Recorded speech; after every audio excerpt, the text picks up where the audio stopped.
সমাগত বিধানসভা নিৰ্বাচন আৰু বিধানসভা নিৰ্বাচনৰ পূৰ্বে মই আজি উপস্থিত আছোঁ যোগীঘোপাৰ কুমাৰকটা গাঁৱত আৰু কুমাৰকটা গাঁৱত ৰাইজৰ মনৰ কথা জনাৰ বাবে মই আজি উপস্থিত আছোঁ আৰু ইয়াতে কিছু নতুন ভোটাৰ আছে মহিলা ভোটাৰ আৰু তেখেতৰ পৰা মই পোনে জানিবলৈ যত্ন কৰিম এইবাৰ যে সমাগত বিধানসভা নিৰ্বাচন এই বিধানসভা নিৰ্বাচনত আপোনালোকে কেনেকুৱা প্ৰাৰ্থী বিচাৰিব হয় আমি ৰাইজৰ সহায় কৰা অৰ্থাৎ আমাৰ গাঁৱৰ উন্নতি কৰা তাৰপিছত আমাৰ প্ৰাৰ্থী মৰমৰ আমাৰ আদৰৰ তেখেত হ'ল ৰুদ্ৰ কুমাৰ পাঠক ডাঙৰীয়া তেখেতে আমি এই টিকটটো পাবৰ কাৰণে আমি বিচাৰিছোঁ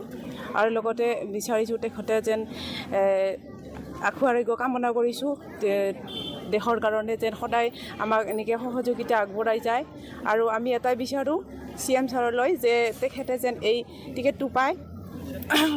আমি প্ৰত্যেকবাৰে আমি বিজেপিক ভোট দি আহিছোঁ এতিয়া আমি ভাবিছোঁ পদুম ফুলত ভোটটো দিম সেইকাৰণে আমি তেখেতক টিকেটটো দিয়াৰ কাৰণে আমি অনুৰোধ জনাইছোঁ CM ছাৰলৈ সেইটোৱে ৰুদ্ৰ কুমাৰ পাঠক কোনটো দলৰ পৰা এইবাৰ প্ৰতিদ্বন্দ্বিতা কৰিব বিচাৰিছে হয় বিজেপি দলৰ তেখেতে দলৰ পৰা প্ৰতিদ্বন্দ্বিতা কৰিব বিচাৰিছে আৰু আমি তাক চবকে বিচাৰিছোঁ যে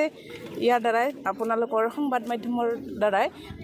সকলো ৰাইজকে বিচাৰিছোঁ যে তেখেতক যেন ভোটটো দি জয়যুক্ত কৰে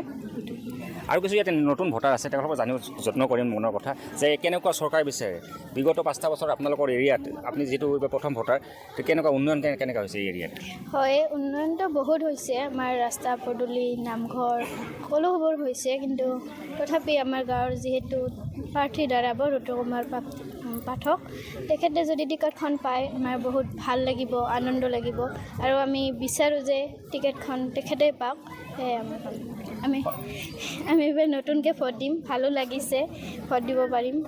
সেয়াই আন এগৰাকী নতুন ভোটাৰ আছে যে নতুন ভোট এইবাৰ প্ৰথম ভোট দিব আপোনালোকে অনুভৱ কেনেকুৱা নতুন ভোট দিব পাব এইবাৰ 18 বছৰ পিছত কেনেকুৱা অনুভৱ মই এইবাৰ নতুনকৈ ভোট দিম এইবাৰ মোৰ ভাল লাগিছে যে মই প্ৰথম ভোট দিম